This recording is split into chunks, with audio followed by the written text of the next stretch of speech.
तन जीव मिलन की स्थिति यह जीवन की बेला है। यहाँ कोई नहीं किसी का जग में, बस 2 दिन का मेला है। सदगुरु अभिलाष साहब की रचना है। बहुत ही मार्मिक पंक्ति है, बहुत ही मार्मिक दोहा है, साखी है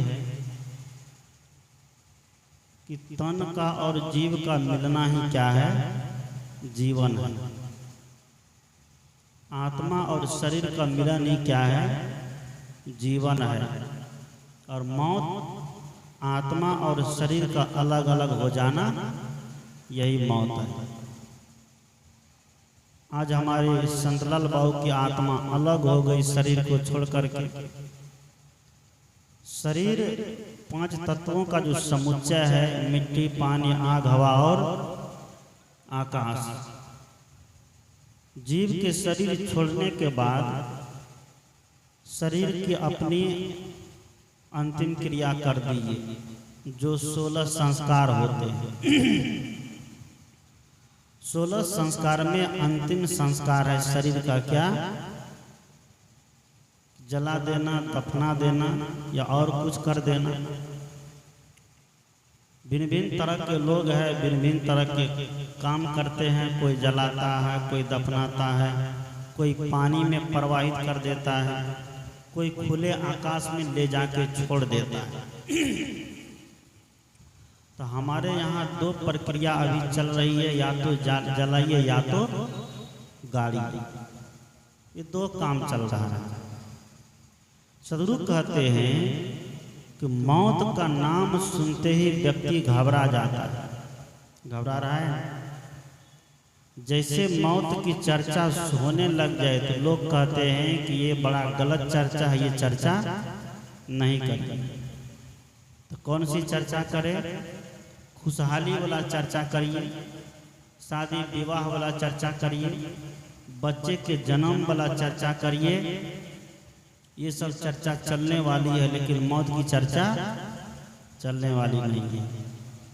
लेकिन विचार करके देखिए, संत कहते हैं कि जिस दिन से बच्चे का जन्म होता है उसी दिन से उसके पीछे कौन है? प्रधानमंत्री कि राष्ट्रपति? कौन से हो? मौत है। और कोई उनके पीछे नहीं है। एक MLA साहब आते हैं, एक MP साहब आते हैं, सांसद महोदय आते हैं। तो मौत से बचने के लिए कोई मार न दे, कोई अपहरण न कर ले, कोई बम न फोड़ दे, कोई बंदूक गोली न चला दे, तो उसके लिए क्या लेकर आते हैं? बॉडी गार्ड लेकर आते हैं। उसके लिए बॉडी गार्ड लेकर आते हैं कि ताकि हमारी ये क्या करे, रक्षा करे। तो जब जन्म होता है तो जन्म भी अपना बॉडीगार्ड लेके आता है। कौन है पता है? जन्म का बॉडीगार्ड कौन है? मौत। कौन है? जन्म का बॉडीगार्ड मौत है। जन्म जिस दिन हुआ समझो मरण भी होना निश्चित है। इसलिए कबीर साहब ने कहा कि जो उगई सो आठवे, फूलै सो कुम्हलाए, जो चुनै सो ढही परे, जन्मै सो मरी जाए। जो उगता है वो एक दिन डूब जाता है। जिसको हम बनाते हैं, जिसको हम चिनाई करते हैं मकान को, वह भी मकान क्या होता है, कुछ दिन के बाद पुराना होकर के ढह जाता है। अगर उसकी रिपेयरिंग नहीं की जाए तो मकान क्या हो जाएगा? टूट फूट जाएगा, ढह जाएगा। पुराने पुराने मकान जिनके पास जो लोग ईंटा फोड़ फोड़ करके गिट्टी से छत की ढलाई किए हैं, अभी देखिए उसके मकान की क्या दुर्दशा है। नीचे से क्या हो रहा है? गिरने लग गया है। तो हम लोग उसकी रिपेयरिंग कर देते हैं। तो रिपेयरिंग करने से उसकी मजबूती हो जाती, तो कुछ दिन और चलता है। सदगुरु कहते ठीक उसी तरह जो व्यक्ति जन्म लेकर के आया है उसको किसी न किसी विधि जाना है। लेकिन जाने जाने में बड़ा अंतर होता है।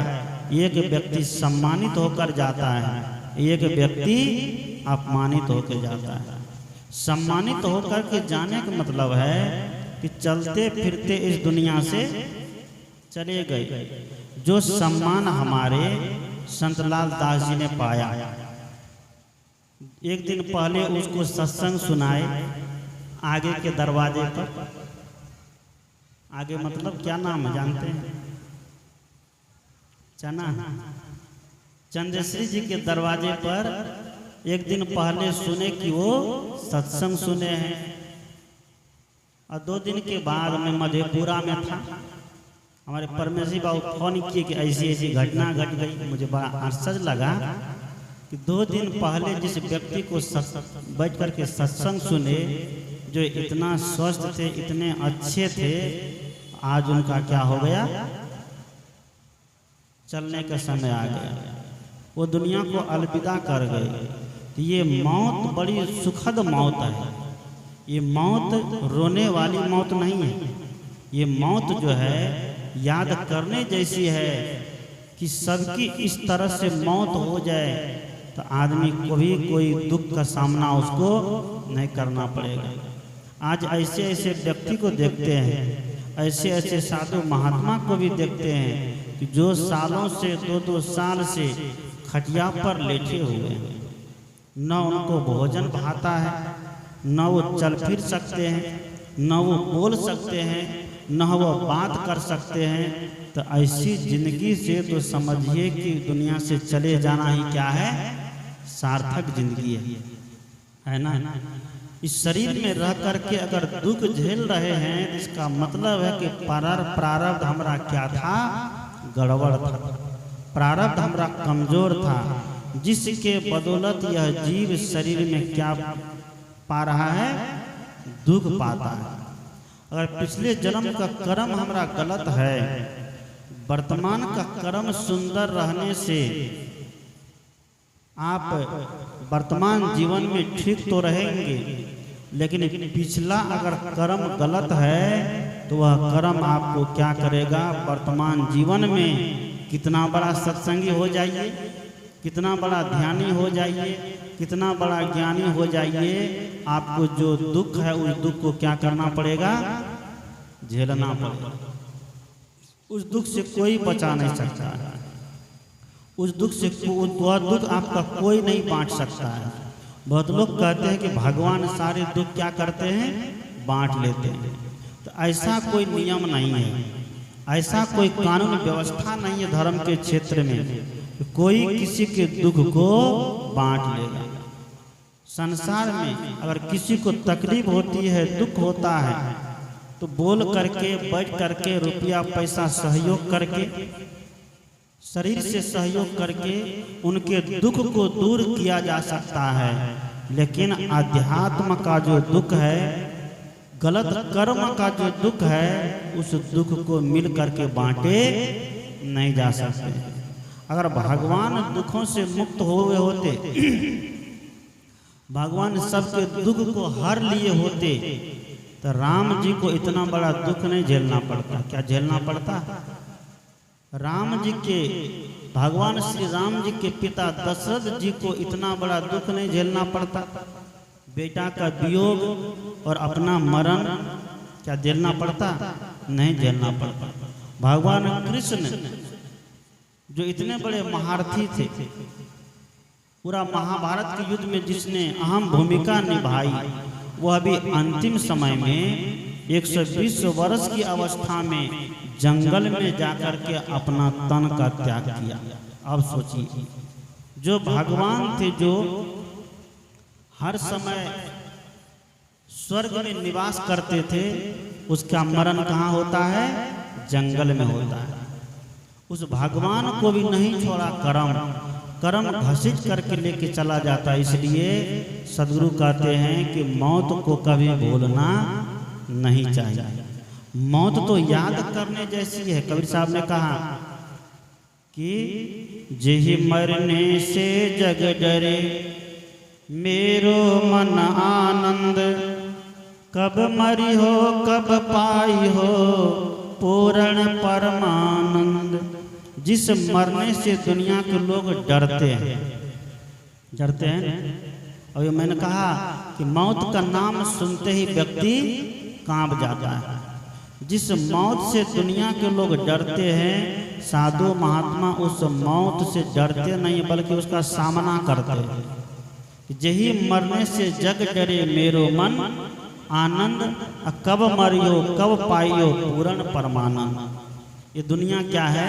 ये शमशान घाट है ना? शमशान घाट आदमी कहाँ मरता है? शमशान घाट में कि घर में? घर में ही मरता है। तो घर को शमशान घाट कहा जाएगा ना। इसलिए कबीर साहब ने कहा, क्या कहा? उलटवासी कबीर साहब की गजब की है कि साधु ये मुर्दों का गांव। कौन सी का? ये मुर्दा का गांव है। साधु ये मुर्दों का गांव। पीर मरे पैगंबर मरिए मरिए जिंदा, जोगी राजा मरिए प्रजा मरिए मरिए वैद और रोगी। क्या कहते हैं? राजा भी मरेगा, प्रजा भी मरेगा, और वैदराज जो होते हैं जो सबको जिंदा करता है, क्या वह भी रहने पाएगा? वह भी नहीं रहने पाता है। जब समय आता है तो दवा बेग में रह जाता है, और जिस सिरिंज में दवाई भरता है वह सिरिंजे में बस अपना मुंह बाप देता है, दुनिया से चल देता है। कबीर साहब ने कितनी सुंदर बात कही कि साधु ये कौन सी का गाँव? कोरियों का, जादवों का, मंडल का, कौन सी का? शर्मा का कि जोल्हा का कि चमार का कि डोम का कि कबीरपंथी का कि संत मत वालों का? किसका गांव? साधु ये मुर्दों का गांव। ये मुर्दे के गांव में हम लोग निवास करते हैं। कैसे करते हैं? मुर्दे के गांव में निवास करने का मतलब है मनुष्य तो है, लेकिन मनुष्य में अगर विवेक नहीं है, चेतना नहीं है, तो मनुष्य होकर के भी क्या है? वो मरा हुआ है। जिंदा होकर के भी वो क्या है? मरा हुआ है। लेकिन एक व्यक्ति है, एक मनुष्य है, जीवित होकर के उसके अंदर विवेक है, उसका आत्मज्ञान जगा हुआ है, उसका विवेक जगा हुआ है, तो वह व्यक्ति को क्या कहेंगे? हम जीवित व्यक्ति कहेंगे। आज बहुत कम व्यक्ति जीवित है, नहीं तो सब क्या है? मरा हुआ ही है। जो व्यक्ति दूसरे की जान लेने के लिए तुला हुआ है, उस व्यक्ति को क्या हम जिंदा कर सकते हैं? नहीं कर सकते हैं। जो व्यक्ति मछली को काटने में लगा है, जो व्यक्ति मुर्गा को गर्दन दबाने में लगा है, जो व्यक्ति बकरा ज़ब्ह करने में लगा है, जो व्यक्ति बोतल फोड़ने में लगा है, जो व्यक्ति लड़ाई झगड़ा करने में लगा है, जो व्यक्ति भाई भाई का हक मार करके खाने में लगा है, जो व्यक्ति पड़ोसी को सता रहा है, उस व्यक्ति को जिंदा कहा जाए कि मुर्दा कहा जाए? की बाबा की समझ में खाली मुड़ी जरा दे, क्या कहा जाए? उसको मुर्दा कहा जाए। उस व्यक्ति को जिंदा कभी नहीं कहा जाए। वह व्यक्ति जीवित होकर के भी क्या है? मरा हुआ व्यक्ति है। उस व्यक्ति को जीवित नहीं कह सकते हैं। जीवित वह व्यक्ति है जो व्यक्ति समाज में रह करके समाज को सुधारने का काम करता है, समाज में रह करके समाज को आगे बढ़ाने का काम करता है, समाज में रह करके समाज को सही दिशा देने का काम करता है। उस व्यक्ति को हम क्या कहेंगे? जीवित व्यक्ति कहेंगे। और हम सभी लोग अपने अंदर टटोले कि हम जिंदा हैं कि हम मुर्दा हैं। अगर जिंदा रहेंगे तो समाज को अच्छा बनाने का काम करेंगे, हम मुर्दा रहेंगे तो समाज को बिगाड़ने का काम करेंगे, समाज को सुधारने का काम नहीं करेंगे। इसलिए सदगुरु कबीर कहते हैं, संत कहते हैं कि तन जीव मिलन की स्थिति यह जीवन की बेला है, यहाँ कोई नहीं किसी का जग में, बस 2 दिन का मेला है। बस 2 दिन का मेला है, 2 दिन की जिंदगी हम लेकर के आए हैं। एक दिन जन्म होता है, एक दिन मरण हो जाता है। अब बीज के जो जीवन है, इस जीवन को हम कैसे जीते हैं, किस तरीके से जीते हैं, इसका बहुत बड़ा महत्व है। क्या है ना महत्व? इस जीवन का बहुत बड़ा महत्व है, लेकिन मनुष्य अपने जीवन को समझता नहीं है, समझ नहीं पाया है। मनुष्य का तन मिल गया, सुंदर चेहरा मिल गया, सुंदर आंखें मिल गई, सुंदर नाक, सुंदर मुंह मिल गए, हाथ पैर मिल गए, गाड़ी मकान दुकान सब कुछ सुंदर हो गए। इतना ही में व्यक्ति सोचता है कि हमारा जीवन क्या हो गया, उद्धार हो गया। नहीं हुआ। इतना ही से आपका जीवन उद्धार नहीं हुआ, आधा हुआ, आधा अभी बाकी है। ये बाहर का उद्धार किए हैं, लेकिन भीतर का उद्धार अभी तक आपका नहीं हुआ। कहा जाता है एक बार एक राजा जी कहाँ गए, शिकार खेलने गए।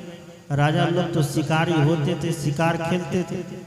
राजा जी शिकार खेलने गए। कहानी को गौर से सुनिएगा, बड़ी मार्मिक कहानी है। राजा जी शिकार खेलने गए। शिकार खेलते खेलते लेट हो गई, विलम्ब हो गई, रात हो गई। शिकार खेलते खेलते जब रात हो गई तो राजा जी ने क्या किया, जंगल में ही एक पेड़ के नीचे रात बिताने लगा। साथ में मंत्री भी था। राजा जी जंगल में ही पेड़ के नीचे रात बिताने लग गया। जब ये थोड़ी सी नींद आई, आधा सोना आधा जागना, थोड़ी सी नींद आई तो उसी पेड़ के ऊपर में एक चिड़िया बैठी थी। क्या? चिड़िया बैठी थी। चिड़िया ने कहा कि यहाँ नहीं वहाँ है। कहाँ है? यहाँ नहीं वहाँ है। तो दूसरी चिड़िया बोलती है वहाँ नहीं यहाँ है। क्या बोलती है? वहाँ नहीं यहाँ है। तीसरी चिड़िया बोलती है यहाँ भी है और वहाँ भी है। तो चौथी चिड़िया जो सुन रही थी उनसे भी रहा नहीं गया, उसने कहा न यहाँ है न वहाँ है। राजा जी आधा सो रहे थे, आधा जाग रहे थे। राजा जी को ये चार बात जो है, ये चार मंत्र उसके कान में पड़ गए और वह सोचने लग गया, विचारने लग गया। मंत्री से कहता है कि मंत्री जी यहाँ नहीं वहाँ है, इसका क्या मतलब हुआ? अब मंत्री को कभी पल्ला पड़े सत्संग भजन का तब ना उसको, तो राजा जी के आगे पीछे करने में लगा रहता था। उसको क्या पता है कि यहाँ नहीं वहाँ है। मंत्री जी ने कहा कि हमसे ये होने वाला नहीं है। कहा कि वहाँ नहीं यहाँ है, इसका क्या मतलब? कि ये भी नहीं होगा। कहा यहाँ भी है वहाँ भी, इसका क्या मतलब? कहा कि इससे भी हमसे नहीं होने वाला है। तब यहाँ भी नहीं है वहाँ भी नहीं, इसका क्या मतलब? मंत्री जी ने कहा कि हमसे कुछ भी नहीं होगा। राजा जी उठे, वहाँ से चल दिए, आ गए अपने राजभवन। राजभवन में आकर के ढोल पिटवा दिया। पूरे राज में ढोल पिटवा दिया कि इस प्रश्न का उत्तर जो दे देगा उसको क्या करेंगे, आधा राज। क्योंकि राजा ज्ञानी था, राजा विवेकी था, राजा समझदार था। ये चार बात सुन करके राजा जी का विवेक जग गया कि इसका मतलब क्या हुआ, इसका मतलब खोजना चाहिए। तो उसी मतलब को खोजने के लिए राजा जी आधा राज दान में दे रहे थे। पूरे पंडित जी को बुलाया, ज्ञानी को बुलाया, समझदार को बुलाया, पूरे गांव पूरे राज्य के लोगों, जितने विद्वान थे, पढ़े पढ़े लिखे लोग, बड़ा बड़ा विद्वान, सबको बुलाया। और राजा जी ने कहा इसका उत्तर बताइए कि यहाँ नहीं कहाँ है, वहाँ है, और वहाँ नहीं यहाँ है, यहाँ भी है और वहाँ भी है, वहाँ भी नहीं है और यहाँ भी नहीं है। बड़ा अटपटा उत्तर। सारे विद्वान अपना पोथी पत्रा उल्टाने लग गया। उल्टाते उल्टाते उल्टाते किसी के पोथी पत्रा में प्रश्न का उत्तर नहीं मिला। कहीं पर भी उस प्रश्न का उत्तर नहीं मिला। राजा जी निराश हो गए। राजा जी जब निराश हो गए तो एक चोर इस बात को सुन लिया। कौन? एक चोर इस बात को सुन लिया कि यहाँ नहीं वहाँ है, वहाँ नहीं यहाँ है, यहाँ भी है और वहाँ भी है, वहाँ भी नहीं है और यहाँ भी नहीं है। चोर सोचा, चोरी करने जा रहा था। चोर सोचा कि आधा राज देने वाला है, अगर इसका उत्तर हम दे देते हैं तो आधा राज फ्री में मिल जाएगा। लेकिन चोर को ये प्रश्न कहाँ होने वाला, उसको होने वाला है और सब दिन चोरी करता है, कभी सत्संग में नहीं बैठता है, कभी साधु महात्मा के पास नहीं जाता है। सत्संग में साधु महात्मा का पास नहीं जाएगा तो जीवन का जो गूढ़ प्रश्न है उसका समाधान होने वाला नहीं है। अब चोर अपना तरीका सोचने लगा। चोर तो दाव खोजता है।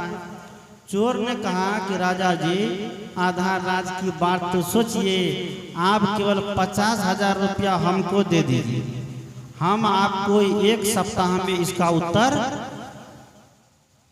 क्या करेंगे, इसका उत्तर दे दें। 1 सप्ताह का समय दीजिए, 1 सप्ताह के अंदर हम इसका उत्तर दे देंगे। अब राजा जी को उत्तर जानना था। राजा जी दे दिया 50,000 रुपया। अब चोर 50,000 रुपया जैसे मिला, बस चोर तो एकदम अपना खुशी के मारे दौड़े दौड़े कहाँ गया, किसको देने जाएगा रुपया, पत्नी को देने जाएगा। गया पत्नी के पास लेकर, देखो 50,000 रुपया। अब पत्नी उसकी समझदार थी, सत्संगी थी, विवेकी थी। पत्नी ने कहा ये 50,000 रुपया तुम आज फिर चोरी करके ले आए। उसने कहा कि चोरी करके नहीं लाया हूं, आज जो है राजा जी से मांग कर लाया हूं, लेकिन इसके बदले में हमको उत्तर देना पड़ेगा। मैं नहीं जानता हूं, ये पैसा तुम रखो, मैं जाता हूं अपना पंजाब दिल्ली कमाने, उधर साल भर 2 साल रहेंगे, राजा जी भूल भाल जाएगा, पैसा तुमको फ्री में मिल जाएगा। उसकी पत्नी कहती है यह भी तो अन्याय है। जो समझदार पत्नी होती है अपने पति को सही रास्ते पर लाने का प्रयास करती है। जो विवेकी पत्नी होती है, जो सत्संगी होती है, जो संयमी होती है, वह अपने पति को कभी भी गलत मार्ग पर जाने के लिए नहीं देती है। राम जी वनवास काल में थे, सीता जी उनके साथ में थी। राम जी धनुष बाण लेकर के छोटे छोटे जीव को मारते थे, उनकी हत्या कर देते थे। तो सीता बहुत समझाती थी कि आप साधु के भेष में हैं, आप वनवासी भेष में हैं और आपको इस तरह करना ये उचित नहीं लगता है। आपको किसी जीव को नहीं मारना चाहिए। समझदार पत्नी कर्तव्य देखी। उसने कहा, सीता ने कहा आपको किसी जीव को मारना नहीं चाहिए, परेशान नहीं करना चाहिए। आप सन्यासी हैं, आप सन्यास के भेष में हैं, इस भेष में रह करके अगर आप ही हत्या करिएगा तो और लोग क्या करेगा, नर लोग क्या करेगा। राम जी ने अपना सुधार कर लिया। और पत्नी अगर कोई अच्छी राय दे तो पति को क्या करना चाहिए, क्या करना चाहिए, सुधार करना चाहिए ना। कोई पति दारू पीता है और पत्नी अगर कहे दारू नहीं पियो तो क्या करना चाहिए, रावण के जैसे एकदम ढगरना चाहिए। अरे हम पीवे करेंगे, तुम्हारा बाप का कमाया पीते हैं, कहती है, कहता है बहुत पति से घमंड होता है उनको। तो हम तो पति है, हमारे बदौलत इनका जीवन चल रहा है। लेकिन नहीं, अब देखिए सब बराबर हो गया है, हो गया है ना, सब बराबर हो गया। यह हमारी माताएं सब भी, बहनें सब भी पढ़ने लिखने लग गई है, यह भी अब सर्विस करने लगी है। और जो नहीं सर्विस करती है तो 10 टकिया ग्रुप में चुपे चुप जुट जाती है।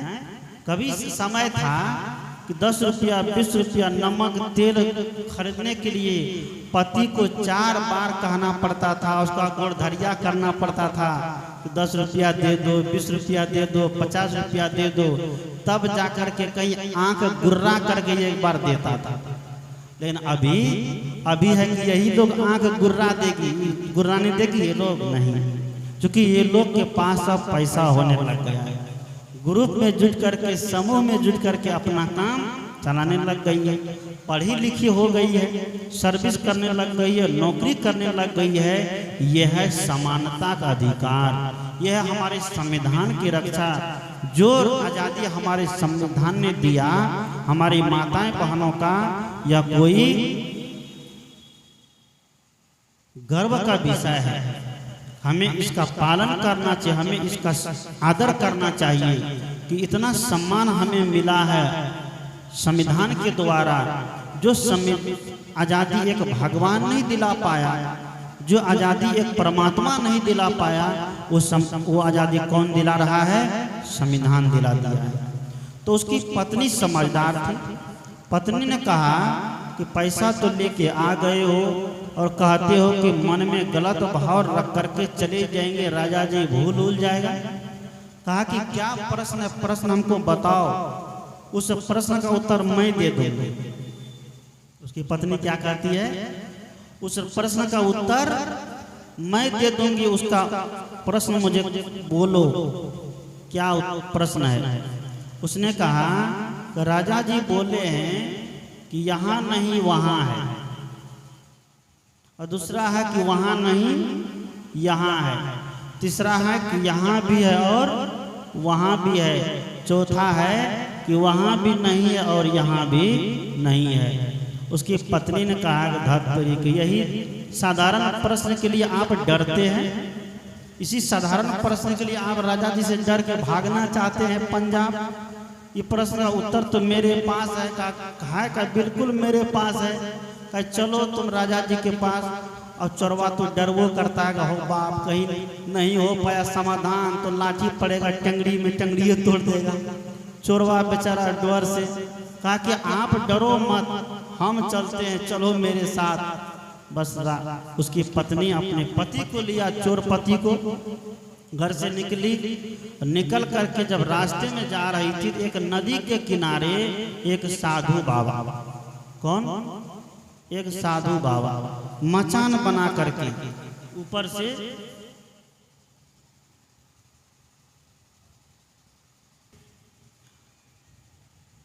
वह देखती है कि एक साधु बाबा मचान बना करके एकदम भजन में लगा हुआ है। कौन चीज में लगा है? एकदम भजन में लगा है, भूखे प्यासे एकदम अखंड साधना में लगा हुआ है। चिलचिलाती धूप है, कितनी गर्मी है। हम लोग को पंखा लगा है, कूलर लगा है, हर चीज लगा हुआ है। बाबा के पास कुछ नहीं, लेकिन अपने मस्ती में बाबा मस्त है, एकदम ध्यान में लगा है, भजन करने में लगा है। दुनिया मरे दुनिया जीवे, अब फक्कड़ गोर बतासा पीवे, एकदम वो भगवान के भजन में लीन है। चोर की पत्नी ने कहा बाबा से, प्रणाम किया। प्रणाम करके कहती है बाबा आप मेरे साथ चलिए, 5000 रुपया आप रख लीजिए चलने का। बाबा ने कहा कि मैं 5000 रुपया क्या करूँगा, तुमको मुझे साथ में ले चलना है तो चलो मैं चल। कहाँ चलना है? चलो। बाबा साथ हो गए, बाबा चल दिए। पत्नी और चोर और बाबा चल दिए। चलते चलते आगे गए तो आगे में एक बहुत बड़ा महल, एकदम चमकता हुआ चमचमाता हुआ महल। वहाँ चोर की पत्नी रुक गई, अंदर में गई। वो महल नहीं था, क्या था? वेश्यालय था। वेश्यालय में जाकर के वेश्या से कहती है कि आप मेरे साथ चलो। और चलने का कितना लेगी? तुम भी ले लो 10,000 रुपया। उनको भी 10,000 रुपया दे दी। 10,000 रुपया का नोट जब देखती है गणिका वेश्या तो वह उसका मन चलने के लिए तैयार हो गया, बस उसको भी ले लिया। ले करके चोर की पत्नी कहाँ पहुँचती है? राज दरबार में। राज दरबार में पहुँचती है। चोर तो बेचारा डर के मारे एकदम उसका जीव सुत रही है कि अब क्या होगा। राजा जी के समीप आ गए हैं और उत्तर प्रश्न का उत्तर हमें पता नहीं। तो बेचारा डर के मारे एकदम संक है, अब क्या होगा। पत्नी कहती डरो मत, मैं साथ में हूँ। क्या? कि मैं साथ में हूँ। उसकी पत्नी वहाँ हाजिर हो गई। चोर भी वही है। राजा जी का दरबार लगा है, राजा जी राज सिंहासन पर बैठे हैं, साथ में बेसिया है, साथ में साधु बाबा है। राजा जी ने कहा कि बताओ, हमारे प्रश्न का उत्तर लेकर आए। और चोरवा क्या करेगा? वो तो डर के मारे उधरे भागा। पत्नी कहती रुको, भागो मत। कहती रुको, यही रुको। रोका वहाँ। उसकी पत्नी कहती है जी हुजूर, हम आपका प्रश्न का उत्तर लेकर के आगे के बताओ। यहाँ नहीं, कहाँ, वहाँ है, यहाँ नहीं वहाँ है। इसका मतलब क्या हुआ? चोर की पत्नी ने कहा, हजूर ये बाबा मेरे साथ में है, ये बाबा के पास यहाँ पर कुछ नहीं है, पहनने के लिए कपड़ा भी नहीं है, भोजन करने के लिए अन्न भी नहीं है। जो भिक्षा मांग करके मिलता है, दिन में एक बार आध बार वही खा करके जीवन गुजर करता है, लेकिन भगवान के भजन में एकदम लगा हुआ है। इसके पास यहाँ तो कुछ नहीं है, लेकिन वहाँ के लिए बहुत कुछ है। ये वहाँ के लिए अमीर है, ये वहाँ के लिए धनी है, लेकिन यहाँ इसके पास कुछ भी नहीं है। फिर कहती है क्या? यहाँ नहीं वहाँ है, वहाँ नहीं यहाँ है। कहाँ है? वहाँ नहीं यहाँ है। इसका मतलब क्या हुआ?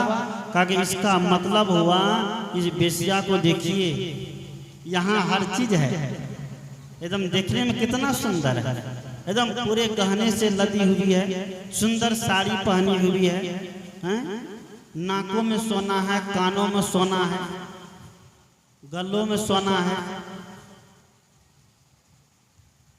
नाकों में सोना, कानों में सोना, गलों में सोना, और कहाँ कहाँ सोना पानी चाहिए, हाथों में सोना पहनते हैं, सब जगह सोने सोना इसके शरीर में है। एकदम इसका देखने में रूप देखिए कितना सुंदर, चमचम चमचम कर रहा है।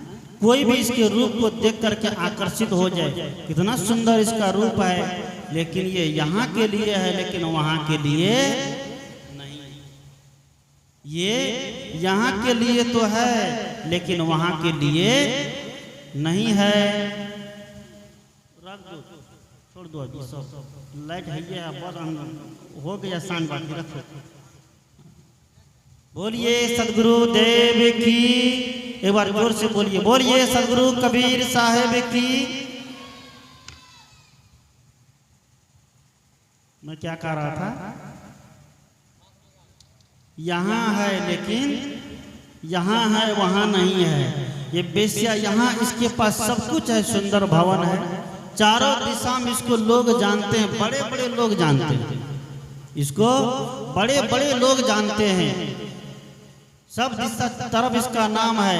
एक बार फोन कर दे, एमएलए किया, एमपी किया, राष्ट्रपति किया, प्रधानमंत्री किया, सब इसकी बात पर चलने के लिए तैयार हो जाते हैं।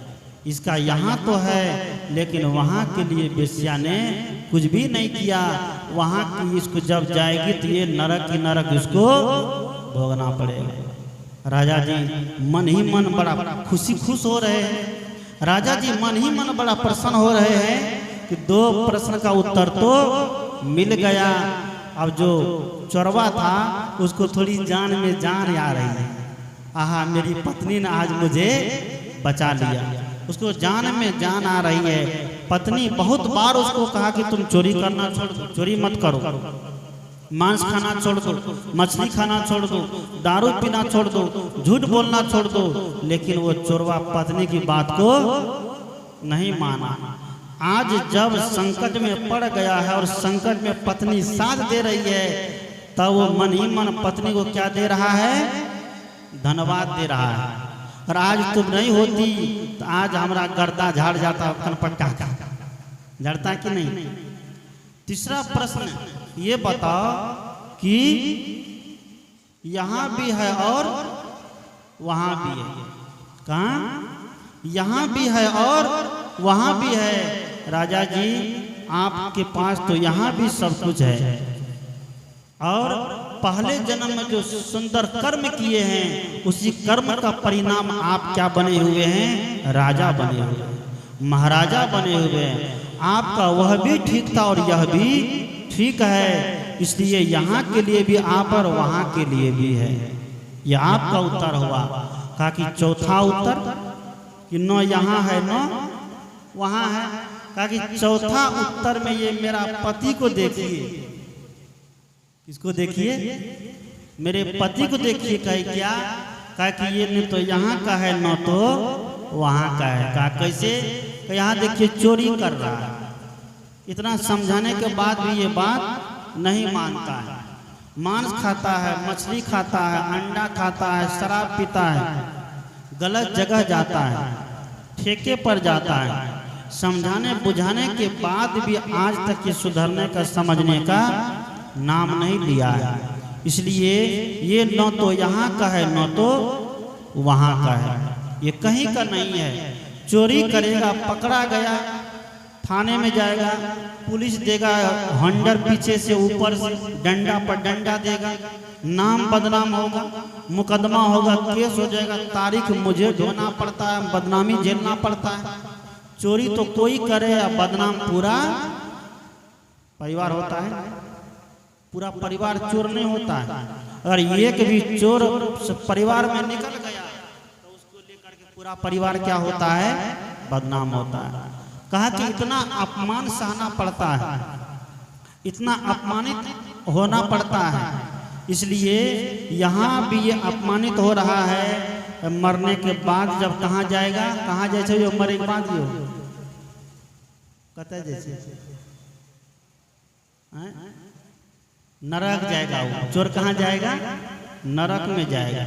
जब नरक में जाएगा तो वहाँ भी इसको क्या करेगा, एकदम खौलते हुए तेल में फ्राई करेगा। क्या करेगा, खौलते हुए तेल में फ्राई करेगा। कभी तो बढ़िया काम किया नहीं है, कभी तो अच्छा काम किया नहीं है, मांस खाया है, मछली खाया है, तो मुंह में क्या करेगा, कील ठोक देगा, जीभ काट लेगा। मांस मछली खाने में यही हाल होता है नरक में, जीभ काट लेगा, जिंदे मरने नहीं देगा, जिंदे में जीभ काट लेगा। हाँ, खौलता हुआ तेल मुंह में डाल देगा, सुअर बना देगा, और सुअर बना के कहेगा जाओ गांव गांव की नाली को सफैया करो। कहा कि जीवन भर मांस मछली को सफाई किया है तो सुअर बन करके क्या करना पड़ेगा, नाली को साफ करना पड़ेगा ना। कहा कि जी यहाँ तो इसका कुछ है नहीं, वहाँ भी इसका कुछ है नहीं। राजा जी बड़ा प्रसन्न हुए। राजा जी ने कहा कि मांगो, तुम क्या मांगते हो। क्या कहा, राजा जी ने कहा कि मांगो, तुम क्या मांगते हो। हम लोगों से अगर कह दे तो क्या मांगेंगे, आधा राज मांगेंगे कि 50 लाख रुपया मांगेंगे, क्या मांगेंगे, राज मांगेंगे ना, रुपया मांगेंगे कि 50,000 रुपया मांग लीजिएगा। देखिए आधा राज ले लीजिएगा। उस सत्संगी चोर की पत्नी ने कहा कि राजा जी राज नहीं चाहिए, 50 लाख नहीं चाहिए, आपका आशीर्वाद चाहिए। देखिए कोई ऐसी धन महिला होगी जो पैसा नहीं मांग करके, राज नहीं मांग रही, क्या मांग रही है, आशीर्वाद मांग रही है। आशीर्वाद अगर मिल जाए तो समझिए कि दुनिया का हर चीज मिल गया। आशीर्वाद नहीं मिला तो मिल करके भी आप क्या रह जाएंगे, दरिद्र के दरिद्र रह जाएंगे। इसलिए संतों के पास जाइए, बड़े पुरुषों के पास जाइए, धन संपत्ति की बात छोड़ करके सबसे पहले उनका क्या मांगिए, छत्र छाया मांगिए, उनका आशीर्वाद मांगिए। हम लोग संतों के पास भी जाते हैं तो कुछ स्वार्थ लेके जाते हैं।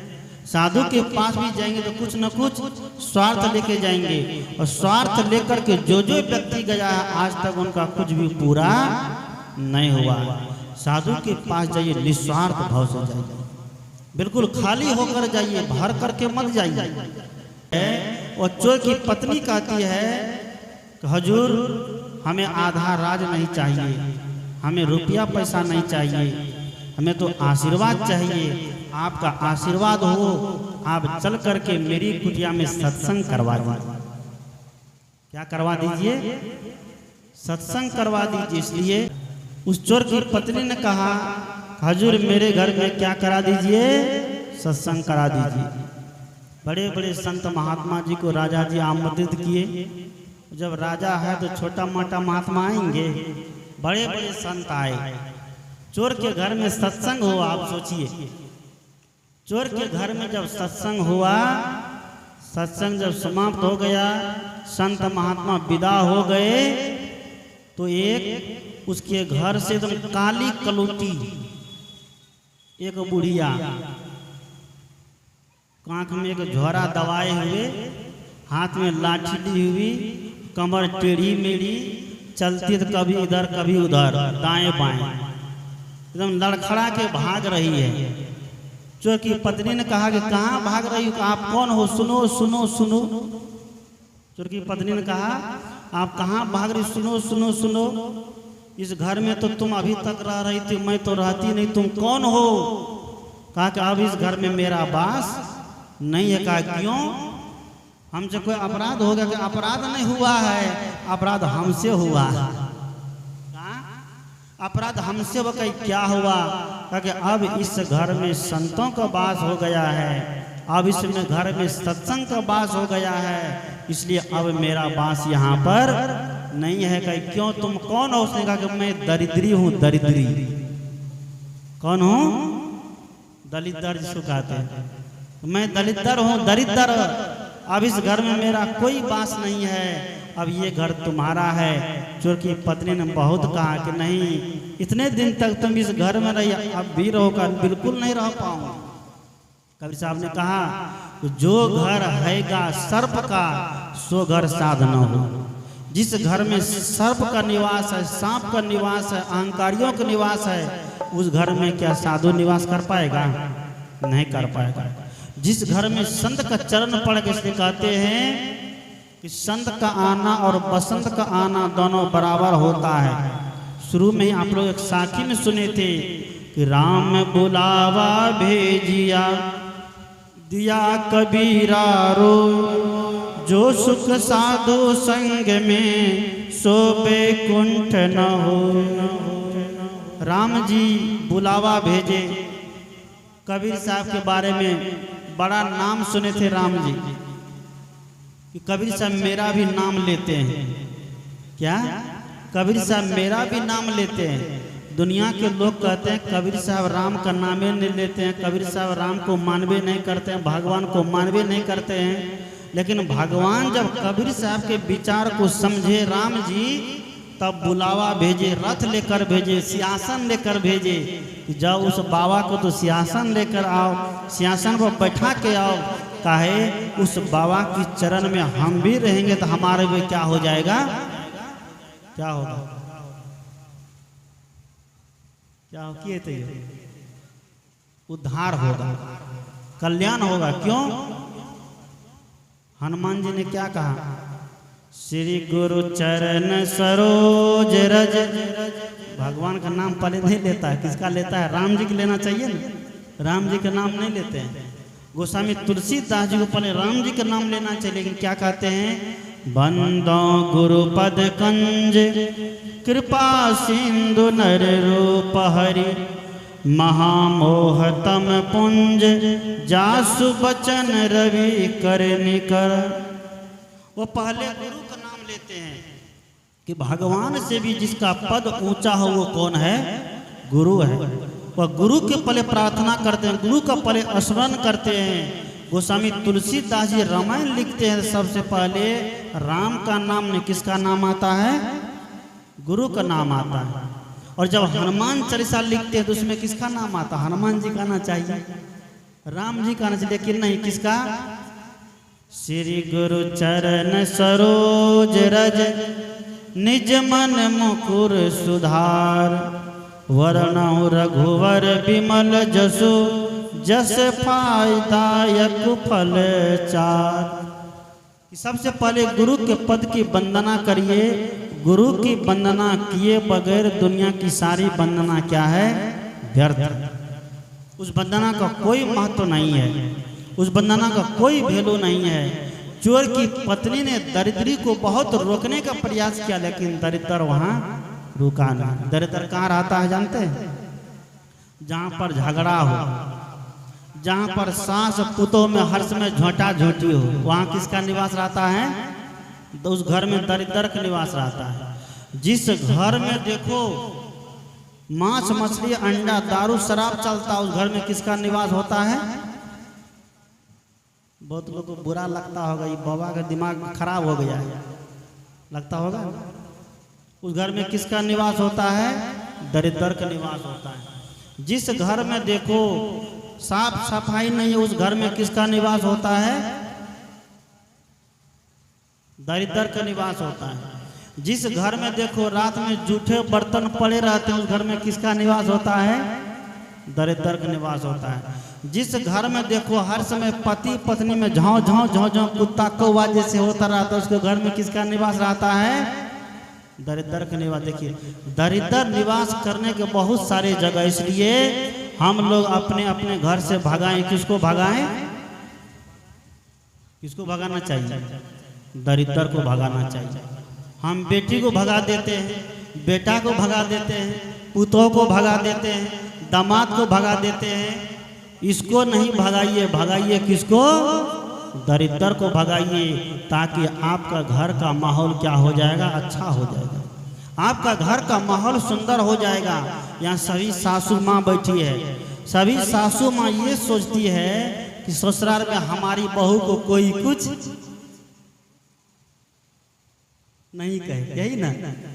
सभी सासू माँ यही सोचती है कि ससुराल में हमारी बहू को कोई कुछ नहीं कहे। उनके पास जो उनकी बहू है उसको क्या करना चाहिए? लाठी मारना चाहिए, उसको गाली देना चाहिए, उसको ताना मारना चाहिए, उसको उलाहना देना चाहिए। तुम्हारे बाप को तो ये नहीं, तुम्हारे बाप को तो वो नहीं, तुम्हारे भाई को तो ये नहीं, तिलक में ये नहीं दिया, तिलक में वो नहीं दिया। क्या ये करना चाहिए? नहीं करना चाहिए। अगर हम सोचते हैं कि हमारी बेटी को कोई दुर्व्यवहार नहीं करे, हमारी बेटी के साथ कोई अत्याचार नहीं करे, हमारी बेटी को सब बेटी के जैसा माने, तो हमारा भी कर्तव्य है कि पुतों को किसके जैसा माने? बेटी के जैसा। अगर पुतों को बेटी के जैसा दर्जा देने लग गए तो पुतों क्या मानने लग जाएगी? माँ के जैसा मानने लग जाएगी। वो पुतों फिर सासू माँ नहीं मानेगी, क्या डायरेक्ट माँ मानेगी कि यही हमारी कौन है? माँ है। आज ऐसा वातावरण क्या हो रहा है? नहीं हो पाता। बहुत ऐसे कम घर है जिस घर में इस तरह का माहौल है। नहीं तो अधिकतर ऐसा घर है जो घर आज व्यवहार की दृष्टि से बिल्कुल नरक बना हुआ है। सदगुरु सज्जनों, सदगुरु कहते हैं कि संपत्ति कितना कमा लीजिए, धन कितना कमा लीजिए, विद्या कितना भी अर्जन कर लीजिए, अगर विद्या में विवेक नहीं है, धन में धर्म नहीं है, संपत्ति में अगर रख रखाव का जुगाड़ नहीं है, तो वह विद्या आपका काम नहीं देगी, वह संपत्ति आपका काम नहीं देगी। इसलिए विद्या अर्जन किए हैं तो विद्या में विवेक लगाना चाहिए, सीखिए।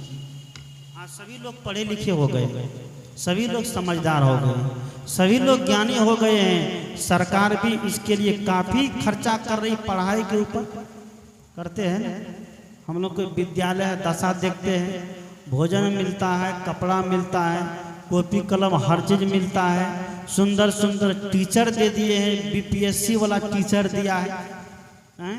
जो पढ़ाई आज कॉन्वेंट में नहीं हो सकती, ट्यूशन में नहीं हो सकता है, वो पढ़ाई आज विद्यालय में हो सकती है।